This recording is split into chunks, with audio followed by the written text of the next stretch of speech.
Welcome, friends. My name is Avinash Gorakshekar, and I welcome all of you to another interesting episode of Corporate Face to Face series. Friends, in this corporate series, uh, we definitely, like to introduce emerging companies from emerging sectors, and like to talk to the promoters of such companies also. And today, friends, we have got a very interesting company, and the company's name is Graphis Ads Limited. Now, this is an advertising agency which has been there in the market for the last 35 years. And we have the privilege and the pleasure of having the top management, Mr. Alok Gupta, who's the executive director of the company. Alokji, thank you very much for sparing your valuable time with us today. And I'm quite sure this small interaction will help us understand your company's operations much better. Sure, sure. Thank you, Avinashji, for giving this opportunity to interact. Thanks. Yeah. So Alokji, first question, which is very basic, is that we know your company has been in the market for the last 35 years. बहुत बड़ी journey होती है. So if you can share जी. with us, how did this journey start? I believe your father Mukesh Gupta was the founder. So can you tell us something about your business journey before we deep dive into the questions from your side? And definitely, it will be a pleasure to share his journey and the small contribution that I have made. So I hope we are comfortable in Hindi and English both. Yes, In yes. the sir English Hindi interview. दोनों चलेगा, आप बताइए. चलिए ठीक है. हिंदी में क्या है, भाव अच्छे आते हैं. तो या चलिए सर हिंदी में so बात करें. basically, my father actually started his journey with my grandfather, and they formed Rashtriya Advertising in 1977, 76-77 में. उन्होंने he was 14-15 years, बहुत ही छोटी उम्र में उन्होंने शुरुआत की बिजनेस की. और उस टाइम में ना जी एक आरएसएस का टैबलॉइड आता था 5 जनवरी के नाम से. So it is still there. So my father and grandfather, they used to collect advertising for their tabloid. Okay. तो फादर स्कूल जाते थे, स्कूल के साथ साथ उन्होंने ये ग्रैंडफादर को ज्वाइन किया. तो बहुत ही मुश्किल समय था उस टाइम पे, कुछ भी नहीं था. But definitely my grandfather was a very hard working man. He was full of confidence and his honesty was something which clicked with our prospective clients. और क्या होता है ना जी, जब 15-16 साल के बच्चे को कोई देखता है, कोई क्लाइंट भी ऑब्जर्व करता है, तो एक कहीं ना कहीं मन में बहुत अच्छा भाव होता है हार्ड वर्क का. तो clients were instantly attracted. So what he used to do in the morning, he used to deliver newspapers in the society as a hawker. Then he used to go to college, and then after college he used to join my grandfather and manage all the things. Okay. So both my uncles also joined the family business in the 80s. और फिर क्या हुआ, जैसे जैसे business थोड़ा expand हुआ, so we became INS accredited. तो INS accreditation हमारी इंडस्ट्री में बड़ा सिग्निफिकेंट होता है, और उस टाइम पे तो बहुत ज्यादा होता था क्योंकि limited agency.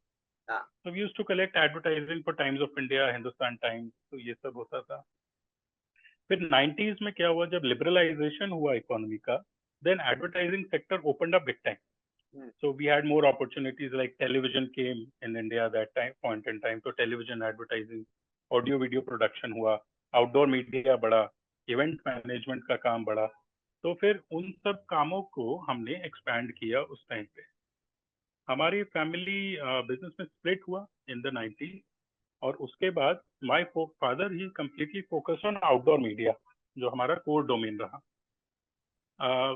Unfortunately in 97 Delhi में ना होर्डिंग बैन हो गए थे, सुप्रीम कोर्ट ने बैन कर दिए थे. और रातों रात जितना भी आउटडोर इंडस्ट्री था, it was literally they had no work. So at that point in time, my father decided to acquire Graphis Ads Private Limited. उस टाइम पे that was an INS accredited agency in itself, and we started under that name. Again, because of his hard work, he entered into the government sector. उस time पे अटल बिहारी वाजपेयी जी की सरकार थी, तो हमने बहुत सारी मिनिस्ट्रीज PSUs के लिए काम किया. प्राइवेट सेक्टर ने बहुत सपोर्ट किया. And in early 2000s, real estate market opened up in Delhi NCR. So उसमें we got a very good first mover advantage because we already knew the network in Delhi. So I joined business in 2006 after my graduation. I was in UK for 3 years. During the 2010 Commonwealth Games, we got a huge opportunity to work with the Delhi government and build street furniture. तो क्या था, Commonwealth वैसे तो सब बदनाम था हर कारण से, बट हम लोगों ने बिल्ड ऑपरेट ट्रांसफर मॉडल पे एडवर्टाइजिंग अपॉर्चुनिटी क्रिएट की. तो जब पूरी दुनिया सरकार से पैसे ले रही थी, हम सरकार को पैसे दे रहे थे एडवर्टाइजिंग के लिए. तो बहुत बढ़िया अपॉर्चुनिटी हमें मिली। और 2015 में रिलायंस का प्रोजेक्ट भी हमने एक्वायर कर लिया था। तो Reliance had also taken street furniture from Delhi government, okay but then they could not run, so we acquired that project from Reliance, which was a very big thing for us. Okay अब क्या हुआ, इसी दौरान हमने, because we had an ad agency, outdoor बहुत strong था, तो हमने इवेंट मैनेजमेंट की कैपेबिलिटीज भी डेवलप की पैरेलली। और आज हम गवर्नमेंट ऑफ इंडिया के लिए बड़े बड़े इवेंट्स बहुत ही रेगुलर बेसिस पे करते हैं। ऑन एन एवरेज हर हफ्ते हम एक इवेंट आज भी करते हैं। तो कोविड डेफिनेटली पूरी इंडस्ट्री के लिए बहुत बड़ा सेटबैक था, बट हमने इसको भी एक अपॉर्चुनिटी की तरह यूज किया। हमने नई आउटडोर मीडिया इन्वेंट्रीज बनाई, हमने वर्चुअल इवेंट्स किए कोविड में बहुत बड़े सरकार के लिए, and we came out very stronger.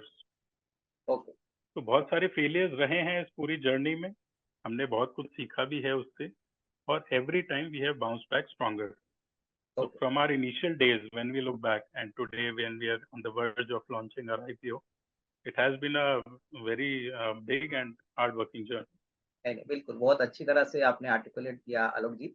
अभी आलोक जी दूसरा सवाल जो मेरा है वो ये कि हमारा बिज़नेस मॉडल में कौन-कौन से सेगमेंट में अभी हमारी कंपनी काम करती है? आपने इवेंट मैनेजमेंट बोला, फिर स्ट्रीट फर्नीचर के बारे में बात की, तो मुझे हर सेगमेंट के बारे में बताइए जहाँ पे कंपनी का एक्चुअली प्रेज़ेंस है और कौन-सा सेगमेंट हमारे लिए सबसे इम्पोर्टेंट है? जी, तो सबसे इम्पोर्टेंट तो क्या होता है ना जी, अब एक एक मतलब फैमिली में कोई भी ऐसा बच्चा नहीं होता जो अनइम्पोर्टेंट हो, तो हमारे लिए हमेशा सारे नहीं, बिल्कुल, इम्पोर्टेंट हैं। बट बिल्कुल। अगर मैं कैश काउ के रूप में देखूं, हाँ, जो कि which is the most profitable, then definitely outdoor media is one of the most profitable business, since okay, we are media owners. तो यूजुअली क्या होता है जी कि हमारे बिजनेस में जो एडवर्टाइजिंग एजेंसीज हैं, they are not outdoor media owner, hmm, और जो आउटडोर मीडिया ओनर है वो एड एजेंसी नहीं है। तो we have a special capability and it is our moat also कि हम outdoor media plus ad agency plus event management agency, we are rolled into one. तो parallelly we have build capabilities कि हम audio video films बनाते हैं, documentaries बनाते हैं, हम सोशल मीडिया मैनेज करते हैं, हम क्रिएटिव्स मैनेज करते हैं। So these are all verticals. Hmm, But then the three main verticals are outdoor media, event, and print. Okay. और आलोक जी अभी तीसरा सवाल होगा कि हमारा कस्टमर बेस कितना बड़ा होगा? I mean government, non government, मोटा-मोटी 35 साल में हमारे कितने कस्टमर्स होंगे? और दूसरा एक सवाल जो रिलेटेड है, अभी अगर हम इंडस्ट्री का ब्रेकअप देखें तो आपने रियल एस्टेट की बात की, आपने बोला कि भई दूसरे सेक्टर्स भी कैटर करते हैं। तो हमारे जो रेवेन्यू मिक्स अभी करंटली जो है इसमें गवर्नमेंट, नॉन गवर्नमेंट कितना है? और प्लस इसमें मोटा-मोटी कौन से सेक्टर से हमको सबसे ज़्यादा बिज़नेस आता है? If you could name some sectors where we can get an idea about what is our company's presence there. Sure. So I will tell you a very interesting story. एक बार की बात है जब रियल एस्टेट ना boom पे था, मतलब आज से 10-12 साल की बात है। तो I put this question to my father कि जी हमें सिर्फ ना रियल एस्टेट पे ही फोकस करना चाहिए, बाकी सब काम छोड़ देने चाहिए। तो उनका सीधा सीधा जवाब यही था कि कभी भी ना ऐसी गलती मत करना कि एक ही सेक्टर में पूरे आप अपनी बेट कर दो। हाँ, और उसके 2 साल बाद ही रिसेशन हो गया था। बिल्कुल, बिल्कुल। तो फिर वो एक बहुत बड़ी लर्निंग मेरे लिए थी कि उन्होंने जब कहा एकदम ठीक कहा था। तो इसलिए हम हमारी bets are always hedged. Okay, So as we are sector agnostic, we work in real estate sector, we work in PSU sector, listed PSUs I will say, which are big like NTPC, PFC. Then we work in the government sector, जो ministries होती हैं, state governments होती हैं, उसमें हम काम करते हैं। Then we work with emerging corporates, जिनको हाँ, SMEs कहते हैं हम। हाँ, तो हम उनको emerging corporates कहते हैं क्योंकि वो एक बढ़ता सेगमेंट है इंडिया की ग्रोथ को देखते हुए। तो ये 4 हमारे पिलर्स हैं। रफली अगर मैं आपको रफ ब्रेकअप एक दे रहा हूँ, 30% would be real estate, 30% would be PSUs, 25% would be government, and 10 to 15% would be emerging corporates. Okay, तो ओके, ये हमारा सेक्टर वाइज ब्रेकअप मोटा मोटी होगा। तो क्या होता है ना जी, कभी एक सेक्टर डाउन हुआ तो बाकी एनर्जी दूसरे सेक्टर पे लगी जहाँ पे अच्छा बूम। बिल्कुल। तो दिस ऑलवेज हेल्प्स अस। नहीं, ठीक है, समझ गया। अभी आलोक जी आपके असेसमेंट में एडवर्टाइजिंग मार्केट आपने बहुत लंबा समय देखा है, 35 साल आपकी एजेंसी को हो गई है। आपको क्या लगता है अगले 4-5 साल में जिस प्रकार से अभी इंडियन इकोनॉमी ओपन अप हो चुकी है, टेक्नोलॉजी भी काफ़ी नई-नई तरीके से अभी आपके इंडस्ट्री में यूज़ हो रही है। तो आपके हिसाब से अगले 3-4 साल what is the kind of growth outlook for our company और कितना बड़ा मार्केट है? क्योंकि देखिए अभी तो हम हमारे लिए काफ़ी बड़ा रोड आगे पड़ा है। मार्केट साइज की बात करें तो हमको किस प्रकार का ग्रोथ पोटेंशियल आपको दिखता है, यानी अगले 3-4 साल में what is the kind of internal kind of strategy vision जो अपनी कंपनी ने बनाई है ताकि ग्रोथ को जितना ज्यादा हो वो कैप्चर करे, तो उसके बारे में कुछ बताइए। तो अविनाश जी, इसमें मैं यही कहना चाहूंगा कि India today is darling of the world. मतलब आफ्टर कोविड स्पेशली, और जिस हिसाब से we hosted G20 in a big way, every country today wants to be associated with India. So we are getting huge opportunities in terms of inbound queries from a global perspective, क्योंकि हम stability offer करते हैं, हमारी government strong है, और एक बहुत positive vibrancy इस इकोनॉमी में है। उसका डेफिनेट इम्पैक्ट एडवर्टाइजिंग इंडस्ट्री पे होता है। Advertising is all about hope. हम लोगों को एक उम्मीद बेच रहे हैं, हम ख्वाब बेच रहे हैं। तो एडवर्टाइजिंग, अगर हम पैन इंडिया मार्केट की बात करें, तो मोर और less it's 65 to 70,000 crore industry, अगर हम पैन इंडस्ट्री की बात करें, which is going to grow at a rough rate of 7 to 8% on an annualized basis. अब जो नेक्स्ट 4 to 5 years की अपॉर्चुनिटी की आप बात करते हैं, तो हम ये ऑब्जर्व कर रहे हैं कि जो छोटी कंपनीज थी वो आज के टाइम में स्केल अप कर रही, या तो मार्केट में पोटेंट डिमांड इतनी स्ट्रांग है, या गवर्नमेंट के ऑर्डर्स बहुत बड़े हैं जो आ रहे हैं, या एक ओवरऑल जो इकोनॉमी की वाइब्रेंसी है उसका positive impact down the line SME sector को बहुत स्ट्रांग। So we ourselves are looking at that as a big opportunity कि हम उस सेक्टर की और कंपनीज को हैंड होल्ड करें, उनको बड़ा बनाएं, क्योंकि हम स्केल अप करने में एक्सपर्ट्स हैं। और उसके अलावा जितना गवर्नमेंट स्पेंड कर रही है, आप देखेंगे कि अगले 4-6 महीने में general elections are around the corner. So governments have already started to campaign in a big way, and furthermore expected to grow rapidly. So those are very strong points for us as a company to look forward to. ठीक है, तो उसका मतलब काफी हद तक government का जो बिजनेस है उसमें जो भी मोटा मोटी सेंट्रल इलेक्शंस का जो भी कैंपेनिंग होगी, गवर्नमेंट की एक्सपेंडिचर होगी, तो होपफुली हम उसको भी टारगेट करेंगे। So is that understanding right उसको आलोक? भी, जी, या उसको भी टारगेट करेंगे। उसके अलावा जो हमारा प्राइवेट और रियल एस्टेट सेक्टर है, वो तो that's already firing on all cylinders. So we are in a very sweet spot, touch wood. अच्छा आलोक जी, अभी बताइए कि देखिए हम 35 साल से काम कर रहे हैं, कस्टमर्स भी हमारे काम से काफी हैप्पी है, they are satisfied with our work. Tell me one thing sir, ऐसा क्या हम वैल्यू एडिशन कस्टमर्स को ऑफर करते हैं? How in other words how can you differentiate Graphisads with other agencies who compete with? देखिए competition तो हर field में होता है, बट फिर भी हम अगर उसमें चमकते हैं, अगर कस्टमर को सर्विस अच्छी डिलीवर करते हैं, तो आपके पॉइंट ऑफ व्यू से एज अ एग्जीक्यूटिव डायरेक्टर कौन से ऐसे क्वालिटेटिव पॉइंट्स होंगे जो आप बताएंगे कि हम काम थोड़ा बेहतर करते हैं? So if you can add some 2-3 qualitative points to tell us that we are slightly better than competition, and obviously that is the reason we are respected in the market. So if you could add some points. Sure, yeah so इसमें मैं आपको अविनाश जी एक चीज बताना चाहूंगा कि advertising is a very different business. मतलब अगर हम मैन्युफैक्चरिंग या कोई और लाइन देखें, तो we are not a straight line business. हाँ, एडवर्टाइजिंग में क्या होता है कि जब भी थोड़ा स्लो डाउन होता है, तो सबसे पहला ना एक्सपेंस जो कट होता है वो एडवर्टाइजिंग होता है, बिल्कुल। और जो सबसे आखिरी में पेड होता है वो भी एडवर्टाइजिंग होता है। हाँ, तो ऐसी इंडस्ट्री में हमने अपने आप के लिए ना एक स्ट्रॉन्ग नीश कार्व आउट की है, and the reason for that is that our philosophy is client first. जो हमारी इंटरनल मीटिंग्स होती है ना जी, उसमें भी हमारे क्लाइंट का सीईओ कट आउट रहता है, क्योंकि हम जो भी सोचते हैं हम क्लाइंट के पर्सपेक्टिव से सोचते हैं। अगर क्लाइंट का पैसा खर्च हो रहा है तो हम अपने पैसे की तरह उसको ट्रीट करते हैं, बिल्कुल कि जहां बच सके हमें बचाना चाहिए। बिल्कुल। जहां तक हमारी क्वालिटेटिव एस्पेक्ट की बात आती है, जैसा मैंने आपको बताया कि since we were outdoor media owners since the beginning, बहुत ही अच्छे जल्दी शुरुआत की थी, तो we have our own in house fabrication setup. आज के टाइम में जब लोग आउटसोर्स करते हैं हर चीज, हमारा सब कुछ इन हाउस है। हमारे इवेंट्स का फैब्रिकेशन इन हाउस है, हमारा आउटडोर का फैब्रिकेशन इन हाउस है, हमारी जो क्रिएटिव की टीम है इन हाउस है, हमारी ऑडियो विजुअल की टीम इन हाउस है, सोशल मीडिया की टीम इन हाउस है। तो क्या होता है, जब एक क्लाइंट ऑनबोर्ड आता है, तो हमारे 10 एक्सपर्ट जो हैं वो उस क्लाइंट के प्रति हमेशा अपनी पॉजिटिव सोच, हमेशा अपनी सेटिस्फाइड सर्विसेज उसको देने के लिए रेडी रहते हैं। और क्या होता है ना जी, आज के टाइम में स्पेशलिस्ट का जमाना है, इट इज नॉट जर्नलिस्ट। हाँ, अब आप किसी हॉस्पिटल में जा रहे हैं और आपको हार्ट में पेन है, तो आप जनरल प्रैक्टिशनर के पास नहीं जाएंगे, आप हार्ट बिल्कुल सर्जन के पास जाएंगे। बिल्कुल बिल्कुल। So we as an agency offer all those specialists to our clients on day one. Okay. So that is one of our biggest moats. Okay. नहीं समझ गया. I think basically integrated आपका जो एजेंसी है जो basically give all. Highly integrated solution. Okay. Yeah. And see, as promoters, we are involved with all our clients. Okay. हमारे हर client के पास मेरा नंबर है, मेरे फादर का नंबर है. थैंकफुली हमें किसी कॉल की जरूरत, कभी कोई कॉल नहीं आती, कोई कंप्लेन नहीं आती, because the team is empowered. Team अपने आप उनके भले के लिए डिसीजन लेती है. दिल्ली में अगर आप आउटडोर देखेंगे तो मेरा नंबर चारों तरफ लगा हुआ है. अगर हमारे क्लाइंट का ऑफिस खुला है वीकेंड को या क्लाइंट क्राइसिस में है तो हम बंद हो ही नहीं सकते. It is our dharma to be standing with our client, and that's what agencies should do.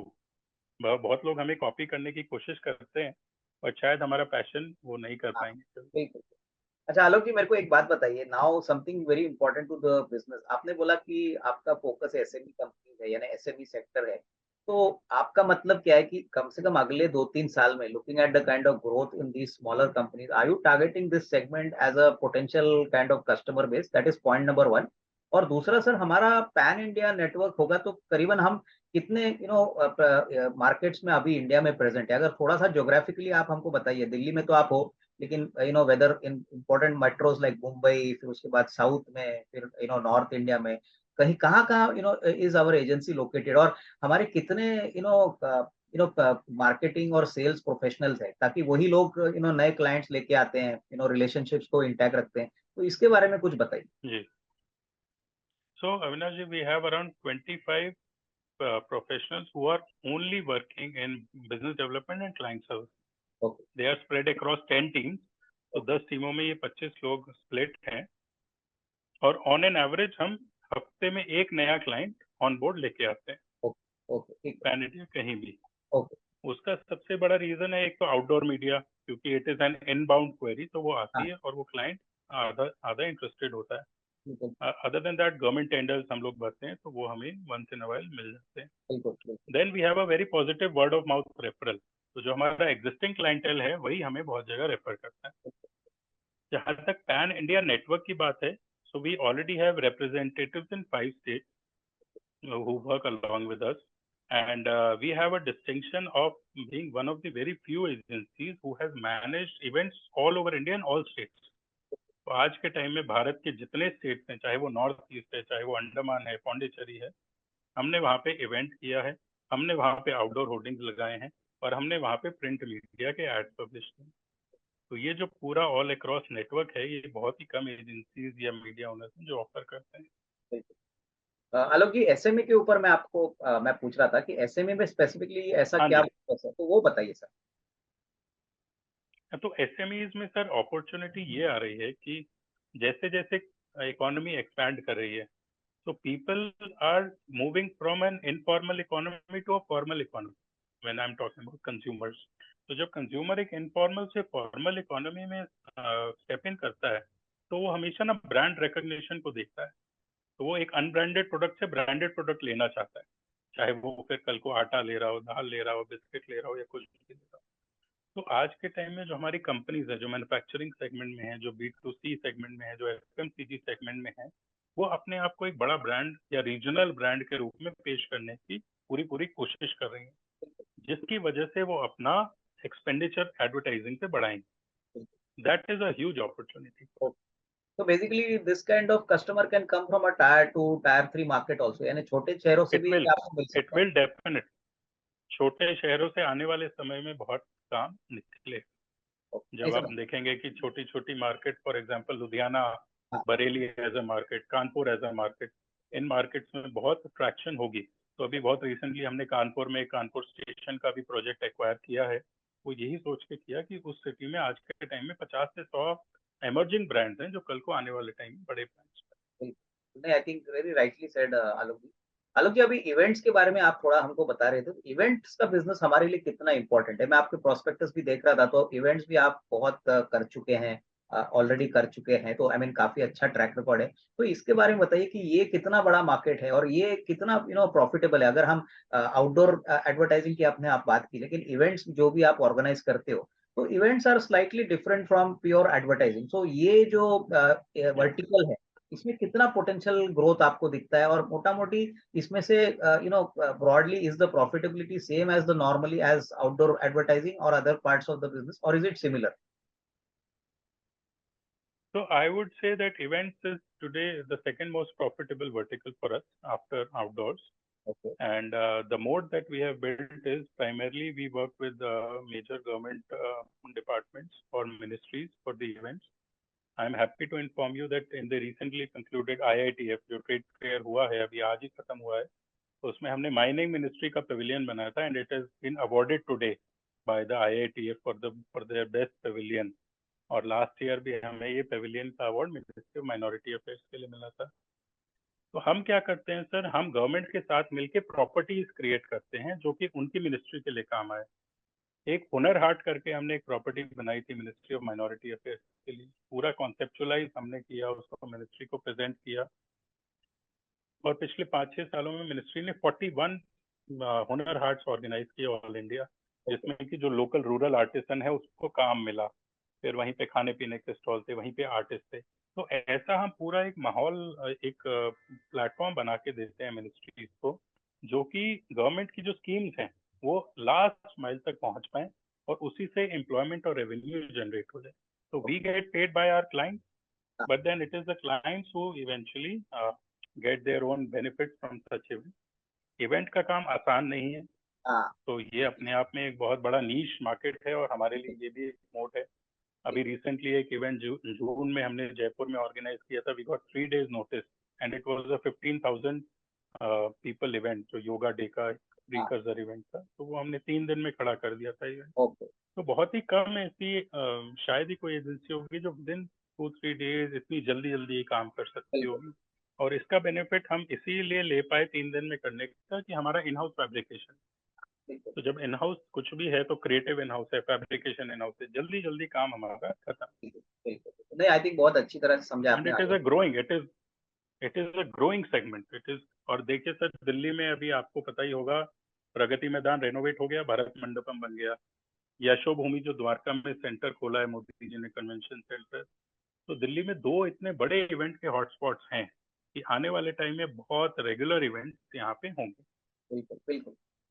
आलोक जी, अभी फाइनेंशियल्स के बारे में थोड़ा बताइए कि FY23 जो पिछले साल था उसमें मोटा मोटी हमारा रेवेन्यू प्रॉफिट कितना था, और अगर if you can share any data what is the performance in FY24, थोड़ा सा जानकारी हमारे व्यूअर्स के लिए कि फाइनेंशियल परफॉर्मेंस कंपनी का कैसे है, लाइक रेवेन्यू प्रॉफिट, थोड़ा बहुत अगर आप जानकारी।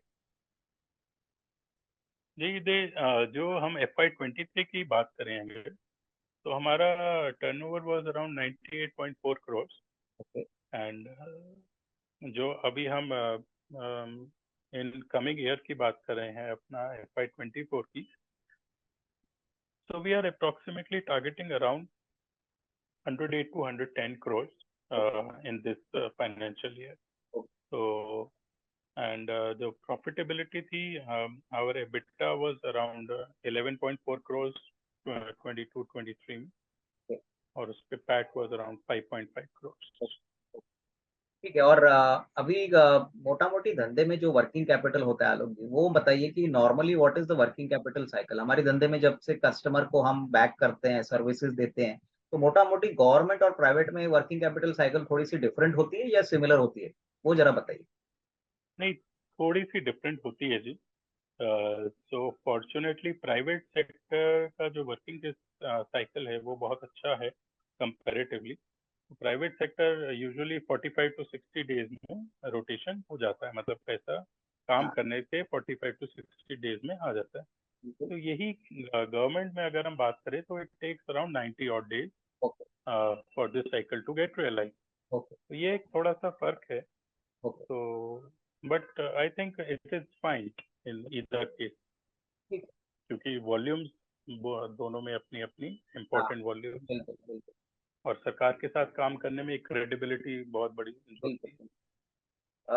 आलोक जी, नाउ मेरे को एक बात बताइए, अभी हम पब्लिक इशू कर रहे हैं, तो मोटा मोटी ये पब्लिक इशू का ऑब्जेक्टिव क्या है, कितना बड़ा इशू है, इसके बारे में अगर आप जानकारी दें। और मुझे लग रहा है ये फिक्स्ड प्राइस इशू है, तो वो भी हमको बताइए हमारे इन्वेस्टर्स को कि कितने, what is the offer price, क्योंकि ये अभी डिस्क्लोज हो गया है प्रोस्पेक्टस में, तो if you can share from your side. जी जी, हाँ जी, हाँ जी। तो द ऑफर प्राइस इज 111 111 रुपये का है, और उसमें जो लॉट साइज है दैट इज फॉर 1000 शेयर्स का मिनिमम लॉट साइज है, and we are planning to raise a total of 53.4 crores, and so one of the main reasons to raise money is that we wish to retire significant debt that we have in our book. We have around 16.7 crores that will go towards debt repayments. Then we have a very good amount that will be going towards our working capital infusion. We are expecting around 21.5 crores that will be towards working capital infusion. And the reason is, see, we have bagged at least 8 big projects in last 3-4 months. तो चाहे outdoor media partnership हो, चाहे government के बड़े projects हों, अभी हमने recently events की इंफ्रा मैनेजमेंट स्पेस में एंटर किए हैं, कि हम गवर्नमेंट से NCUI ऑडिटोरियम एक दिल्ली में है, वो हम लॉन्ग टर्म लीज पे ले रहे हैं, तो अब उसमें हम इवेंट्स ऑर्गेनाइज करेंगे, and that will be a good revenue churner for us. हमारे प्रोजेक्ट्स में अविनाश जी सबसे अच्छी चीज ये है कि these are low gestation period projects. तो अगर हम कोई नया प्रोजेक्ट आउटडोर का या इवेंट का लेते हैं तो 3 से 6 महीने में ना ऑपरेशनली प्रॉफिटेबल हो जाते हैं, और उसके बाद धीरे धीरे साल 2 साल के अंदर हमारी केपेक्स भी आउट हो जाती है, तो इसीलिए ज्यादा लंबा हमें वेट नहीं करना पड़ता प्रोजेक्ट के लिए, तो इसलिए वर्किंग कैपिटल इन्फ्यूजन हमारे नए प्रोजेक्ट्स में काम आएगी। उसके अलावा कुछ जो IPO रिलेटेड एक्सपेंसेस हैं that will be paid of, and there is some fund which is reserved for general corporate expenses. Hello जी, एक बात बताइए, आपने बोला कि आप डेट रिपेमेंट करना चाहते हैं, तो ये अच्छी बात है। मुझे आपको यही पूछना है कि नॉर्मली इक्विटी मार्केट में ना कंपनीज जो एसेट लाइट होती है, जहाँ पे ज़्यादा प्लांट मशीनरी नहीं लगती, अभी अपने धंधे में एडवर्टाइजिंग है, तो human resource is the most important asset for us. तो मुझे बताइए सर, इतना अच्छा आपका कस्टमर बेस है, आपका इंटरनल इंटीग्रेटेड सेटअप है, तो आपका जो रिटर्न ऑन कैपिटल एम्प्लॉयड है, रिटर्न ऑन इक्विटी है, वो करीबन 14-15% है। तो ये मैं मान के चलूँ कि अगर एक बार आपको वर्किंग कैपिटल पैसा मिलता है इस IPO के बाद, तो मोटा-मोटी return on capital employed, return on equity, ये थोड़ा-सा और बेहतर होगा, without putting a number Alok ji, मुझे नंबर नहीं चाहिए। बट उसके बाद आप ये थोड़ा-सा एक फील बताइए कि can we expect better numbers on ROC and ROE? क्योंकि सर देखिए, कंपनी की जो भी परफॉर्मेंस है, वो फाइनली इन नंबर्स में झलकनी चाहिए, तो ही शेयर का प्राइस आगे चल के और थोड़ा रिवेट हो। तो इसके बारे में सर कुछ बताइए। Definitely, Avinash ji, that is our focus actually in the long run. और देखिए क्या था, मतलब ग्राफिसाइड्स कोई मार्केट से अछूती तो है नहीं। पिछले 3-4 साल में कोविड का इम्पैक्ट पूरी इंडस्ट्री पे आया, और हमारी इंडस्ट्री पे भी आया, but now I think that has already been moved away. अब हम बहुत आगे निकल चुके हैं कोविड से, और अब जो हम डेट रीपे करेंगे after this IPO and the working capital infusion that we are looking at, उससे हमारे नंबर्स इम्प्रूव होने चाहिए, और बहुत डिसेंट स्केल पे होने चाहिए। मैं भी आपको कोई आज कमिट नहीं करना चाहता किसी भी तरह के number, but then we are looking for a decent ROE and ROC। और बिल्कुल। हमारे बिजनेस थोड़ा सा एक थोड़ा सा डिफरेंस हमारे बिजनेस में अविनाश जी ये है कि हम मैन पावर स्पेशलाइजेशन तो है ही, बट जो हमारे आउटडोर एसेट्स हैं या हाँ, जो इवेंट्स के लिए हमें इन्वेंट्री परचेज करनी होती है, हाँ, तो वो कहीं ना कहीं हमारे लिए एसेट्स भी बन जाते हैं बिल्कुल, बिल्कुल। इन द लॉन्ग रन, तो नहीं, वहां वो पे हमारा केपेक्स लगता है। बिल्कुल, नहीं वो तो ज़रूरी भी है, लेकिन मैं वही बोल रहा था कि आपके इंडस्ट्री में एसेट लाइट बिज़नेस है, ज़्यादातर या basically it is not like a या manufacturing mostly it's company. Man power. तो या इसीलिए है पोटेंशियल तो काफ़ी अच्छा है आपका ROE, return on capital employed, आने वाले साल में इसको इम्प्रूव करने के लिए, और डेट रिडक्शन बहुत बड़ा ट्रिगर है, क्योंकि जैसे डेट कम हो जाएगा आपका ROC will improve, there is no doubt about it. एकदम, वो उसका डायरेक्ट इम्पैक्ट है। ठीक है। आलोक जी, अभी लास्ट क्वेश्चन जो है वो जो हर प्रमोटर को मैं पूछता हूँ, बेसिकली देखिए, कोविड तो बहुत एबनॉर्मल इवेंट हो गया, लेकिन हमारे धंधे में अभी आप आपके फादर के बाद आपने बिजनेस ज्वाइन किया है, फादर ने बिजनेस शुरू किया था। मेरे को बताइए, सबसे बड़ा हमारा धंधे में रिस्क क्या है? Like what is the risk which you always are worried about, and उसको आप अच्छी तरह से मिटिगेट करते हो? क्योंकि फाइनली बिजनेस है, तो कंपटीशन होगी, हर तरीके का नॉर्मल रिस्क होता है। बट ऐसा कोई बड़ा रिस्क हमारे धंधे में है, या यू एक्सपेक्ट दैट इकोनॉमी अभी अच्छी तरह से इंडिया की चल रही है, अगले 4-5 साल के लिए अगर इकोनॉमी इंडिया की बढ़ती है, तो फिर मोटा-मोटी अगर हम सही तरीके से धंधा करेंगे, कस्टमर को खुश रखेंगे, डिलीवर करेंगे, तो ऐसा हमको कोई बड़ा रिस्क धंधे में दिखता नहीं है। तो इसके बारे में कुछ बताइए।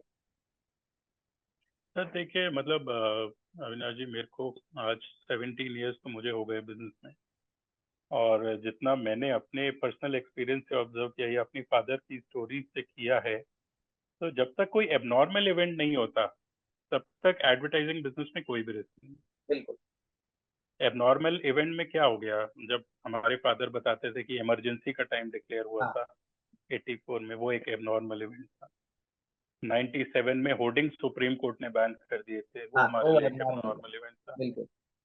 2007 2008 में जब अमेरिकन इकोनॉमी एकदम क्रैश कर गई हाँ थी सब प्राइम बिल्कुल। क्राइसिस से, बिल्कुल। उसका इंडिया पे इम्पैक्ट था, वो एक एबनॉर्मल इवेंट था। बिल्कुल। या फिर हम बात करते हैं सबसे रिसेंट, तो कोविड एक एबनॉर्मल। बिल्कुल। अगर ये 4 इवेंट्स में पिछले 40-45 सालों से हटा दूं, तो ऐसा कोई भी और फैक्टर नहीं है जिससे एडवर्टाइजिंग पे बहुत इम्पैक्ट है। बिल्कुल।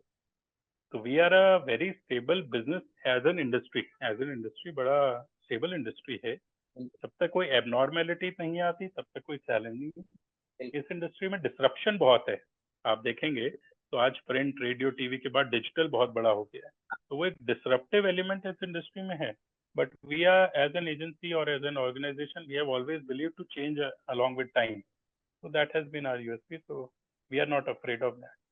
नहीं, बिल्कुल सर, बढ़िया लगा आपसे बात करने में, और thank you very much for your valuable time. आपको, आपकी पूरी टीम को, आलोक जी, मेरी तरफ से बेस्ट विशेस, और आपके फोर्थकमिंग आईपीओ के लिए भी बहुत बहुत विशेस। वी डू होप बहुत अच्छी तरह से आईपीओ सक्सेसफुल होगा, और फ्यूचर में भी सर जरूर आपसे बात करेंगे। Thank you. Thank you, sir. Thank you for the interview.